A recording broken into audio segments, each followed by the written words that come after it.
Ricky, what's your topic? My topic is Sucks. so we just did Shoes. socks. We did shoes. Or we did socks, now we're gonna do shoes. Then laces. It's a series. It's a fucking It's a series. It's called Trilogy. wearing shit. So we just came up with our perfect Batman. Batman. Yeah, I think if you're one watching this on perfect one. YouTube, Batman. Because that was a perfect Batman movie, perfect casting. yeah, there you go. WB hit me up in like 15 years, 10 years when your DC universe fucking movie universe fails. They call him next week. We couldn't wait. Dude, that casting was too good. We got to do this now. We couldn't wait. We straight up fired Ben Affleck. Here's $5. We killed- Find it. We killed Ben Affleck. Anyway, so He's dead now. So we just came up with our ideal Batman story. We all like music a lot. Yeah, we do. We do really like music a lot. What's your ideal concert? Ho ho. Lineup, Ho ho. time period, Ho ho. venue, Oh. everything. Mm-hmm. So can they be banned from different time periods? They could be bands from different time periods. They could be dead or alive at the show. I don't care. Can Eric Estrada host? Any time period, any person, any band. I don't care. There he and is. But you have to pick band, the lineup. You don't have to go into what specific set song. list or anything, You yeah. don't have to go specific set list because then we'll be here forever. Yeah. And We were already here forever for the fucking Batman thing. Yeah, and if So we that was gotta the move case, I along. would have told you 2 weeks ago. Yeah. Yeah. But think about lineup, which venue or what type of venue. It doesn't need to be anything specific, like festival, indoor, little coffee shop. Festivals, man. Festivals are scary. Yeah, I've gotten trampled at one. I don't like festivals anymore. Excuse me. And it could be like if you're gonna pick the Beatles, which time period of the Beatles, around what time of their age would you go see them, and that doesn't affect anything else. You can go see early Beatles and then pick a band that's out now. I don't care. Just Ed Sullivan Beatles are still black and white at the show. yeah, yeah, Beatles, but animated rock band Beatles with everything. That's just called acid. But yeah. Okay. Do you have any idea? I know it's kind of a lot to put on, a lot to think about. How about you start? All right. So I was going through mine last night because I couldn't get any fucking sleep, and I knew that the first for sure person that I really wanted to go see is Jimi Hendrix. I'm Because surprised you didn't go with Lou Reed. I don't know why I didn't. I just think Actually. because people talk about Jimi Hendrix like people talk about Batman, Or God. or God. It's it's less of a person or a musician. It's more of an element, It's hard to imagine there was a period of time where Jimi Hendrix didn't exist. Yeah, exactly. It's just such a big part of my music specifically, and the fact that I wasn't even alive when he was is I was alive when Lou Reed was alive. Yeah. There was a time period where our timelines, met, and so it's less crazy to think about going to see Lou Reed, even though I love him so much, than it is to go see Jimi Hendrix. Yeah, Jimi Hendrix died a quarter of a century before you were born. Exactly. So it's it's almost like a tall tale or something, and a force, an element that people just bring up. Pete Seeger wrote a song called The Ballad of Jimi Hendrix. And that's the whole actual thing. Jimi Hendrix never existed. Exactly. He reinvented a way to play something, Yeah. That's crazy in itself. Would you try to get Jimi Hendrix and Miles Davis at the same show? So I was going to actually include Miles Davis because we were talking about our which ideal collabs. Yeah, our ideal collabs. So Jimi Hendrix, obviously, and that's the ender. That's the main. He's He's the headliner. Well, yeah, because he actually had... It was part of his contract. He had to end every show he did. Yeah, and I think no matter what, that would be the perfect way to end something.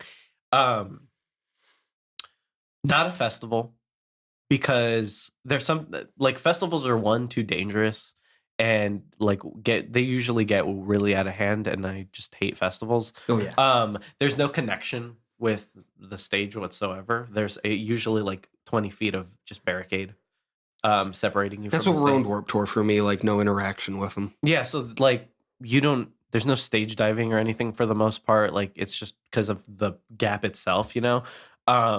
It's literally like you security guard stage. There's no emotion. There's no feel for it. You're just like, I might as well just watch it on YouTube at that point. But not to the point of like very small venue either, because that's fucking impossible. Yeah. So like a ballroom kind of thing, like a Regency? Fillmore, A ballroom blitz, you would say. like a Fillmore. I really that's shut up. fucking awesome. That song is great. I love that song. Yeah, me too. But like a Fillmore, if anything, the Fillmore. I really love the Fillmore. It's a great concert hall. Yeah, just like the environment, how big it is for like a ballroom. Like it's very spacious. I saw Patti Smith there. Nice. So if anything, the Fillmore, at the Fillmore, Jimi Hendrix headlining. Who would be the openers? I'm not sure as to where everybody else is in place, but I'll just like go down the list. Actually, opener, Jimi Hendrix again. Fuck you. Just him doing a 30-minute version of Star Spangled Banner. So Jimi Hendrix headliner, opener, just to start off pretty strong. And really fucking weird as well is the Stooges Miles Davis collaboration live playing Funhouse. Bruh. Funhouse is the Bruh. yeah. Bruh. Bruh. Funhouse is the set list for them, and they just go fucking ham. Nothing makes sense. And the last part is like a 14-minute version of LA Blues. Yeah.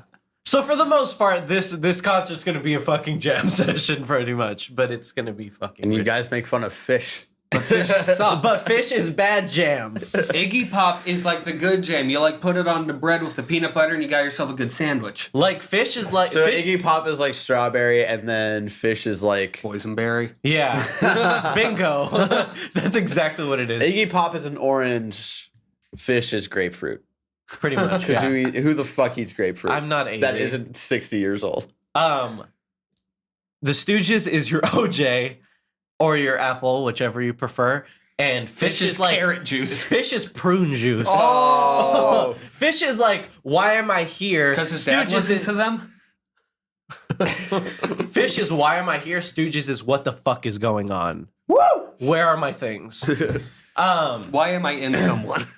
So yeah, just to give you kind of an idea, I wanted to say the rest of them last. But just to get like my starter and my ender, that's where I'm at. Do you guys? I've got a couple of different shows going on in my head. I got one. Okay.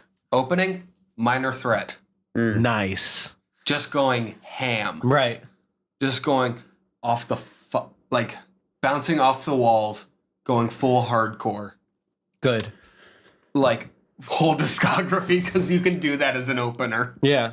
And then I'm trying to think like who I would have after Minor Threat because I know who I want as my closer. I want another hardcore bit. So that was the weird thing for me because I fucking love punk more than any music genre in the world because of how diverse it is within itself and just the general attitude of it.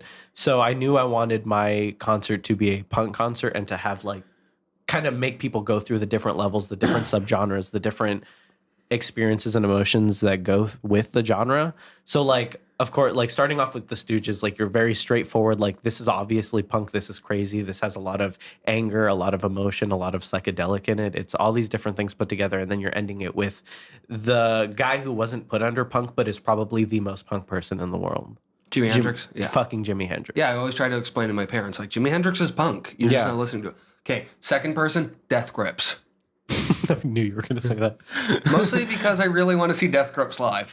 Right. I'm going to do it. And also, I would say Mountain Goats, but they wouldn't fit in the performance I'm getting. Right. Closer, full 2-hour performance by the Mars Volta. Nice. That's a really fucking good one. With them, King Crimson That's fucking insane. performing with them. So it's like all of Mars Volta with Robert Fripp on guitar. Yeah. That just sounds like complete fucking chaos. Because like Mars Volta in itself is already this ridiculous. Can I take a sip? Oh yeah. Cool. You can kill it if you want. If you need the like. What? I don't get caffeine. any Coke. You can have some too. But like, just like imagine like Mars Volta, they're doing Goliath Yeah. with Robert Fripp playing guitar with them. Jesus Christ. That like sounds like absolute fucking chaos in itself. I'm sad I'll never get to see Mars Volta live. Yeah. Mind if I kill that? Yeah. Go on. Let me have a sip before. This topic It's like is brought to fucking- you by Coke. It's like fucking crack. I've been listening to Mars Volta a lot recently because they're awesome. So before you say yours, I wanted to give a halfway point band. Okay. Just because, like, I'm kind of like bringing you into slowly taking you on a walk. You're as you taking would me on a say, walk. All right. for like I'm proud of the- you. I'm proud of the you. emotion. I really liked it. The halfway point band, the kind of breakdown, the kind of downtime to it. Not Greg Miller talking about video games. Greg Miller, Oreo oration. That's the whole concert. I love that there was But like not even him like actually reviewing Oreos, but him just eating the pumpkin spice ones and like laughing. And that's his set for I want to 40 get back out there. Actually, even better. Behind him is just like a crazy ass like jazz fusion drummer, just going absolutely batshit while he's just eating Oreos. What on the fuck stage. is this art? This is emotion. Thanks, Lou Reed. This is beauty. I love the silence All right, before. what's your halfway bend? I love the silence before we all broke. So halfway boy band, halfway point band, And sync. where it's chill. It gives people kind of time to relax. a Right. break before like the bigger bands. While it's still a crazy fucking band as well. Is the Doors. Oh. The Doors. And But Jim Morrison's Greg Miller eating Oreos. it's the Doors and it's Morrison Hotel Doors. So Because- blues. So it's a lot of blues. So that's where the bluesy punk part of it comes from, because Jim Morrison is also considered the original Yeah, punk Doors guy. are punk as shit. Yeah. So it's Morrison Hotel's punk. They're playing Morrison Hotel stuff, but they're also playing self-titled because I really need to see Break On Through live.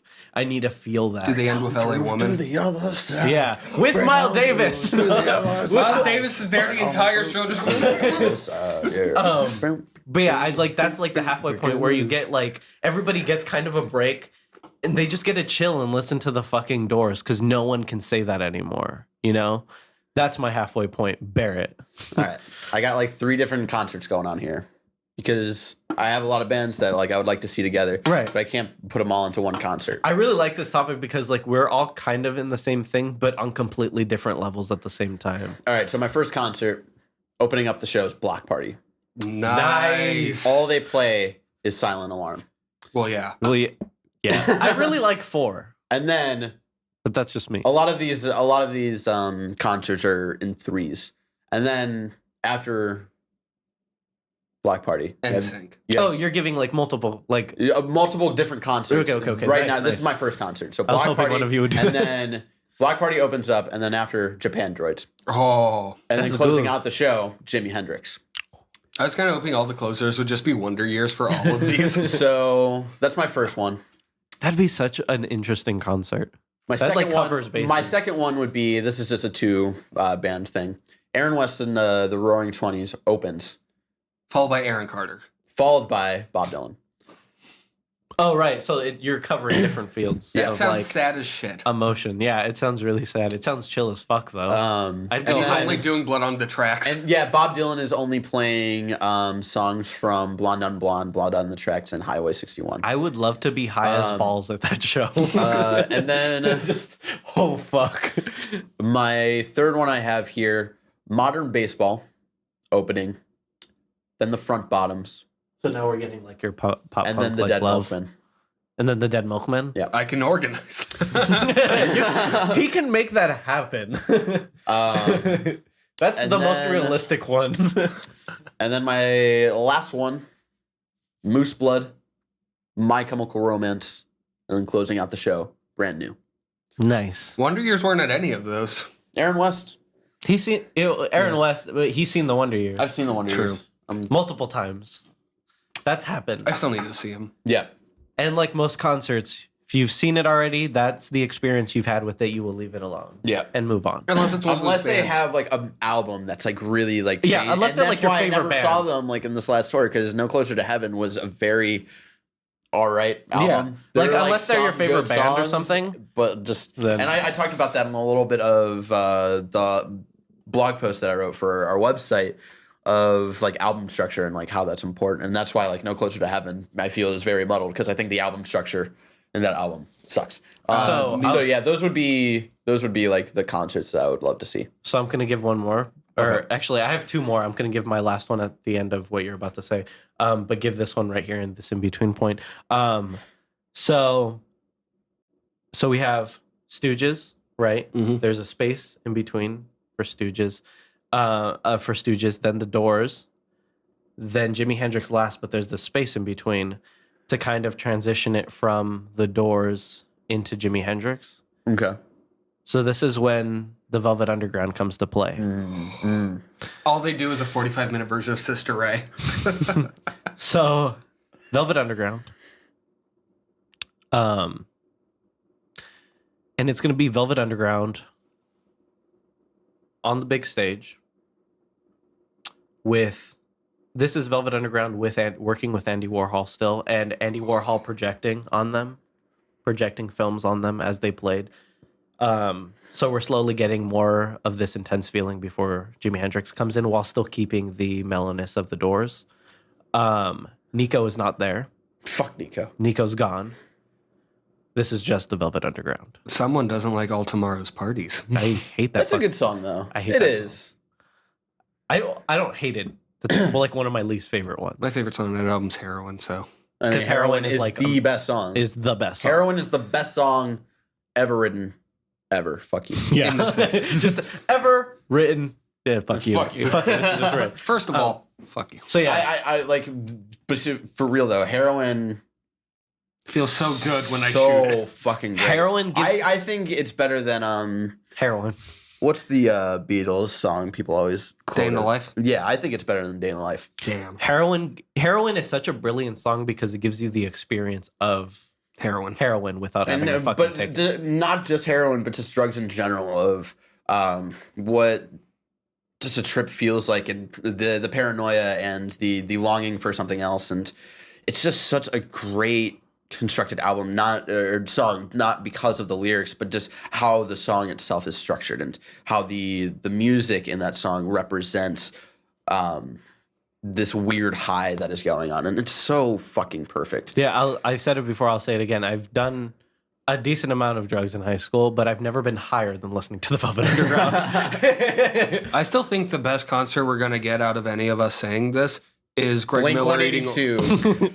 Only Blink 182 for 4 hours straight. No, Greg Miller eating Oreos with a jazz fusion That's still drummer. the best thing. Actually, also with that, Jaco Pastorius on bass. Finish yours up. I don't want to go to this concert, but I want to see the people who go to this concert. Let's do these last two really fast because we gotta. Limp Bizkit opening for Greg Miller eating Oreos with a jazz fusion drummer and bass player. Oh my It's all god. about that. You said bullshit. I did it all for the nookie. I pack a chainsaw. All right, Ricky. All right. You'll be living with a fat lip. So, got the Stooges. Faster. Got this in You between have point. this problem of going past the microphone Because I and you don't understand. I always forget We we're have doing two a show and topics I'm left just in like, only 20 talking to minutes. you. In between the Stooges, and then right in between, we have Clash. Just to kind of give that generic big name punk out of the way, the Clash, and then that's the show. Nice. Yeah.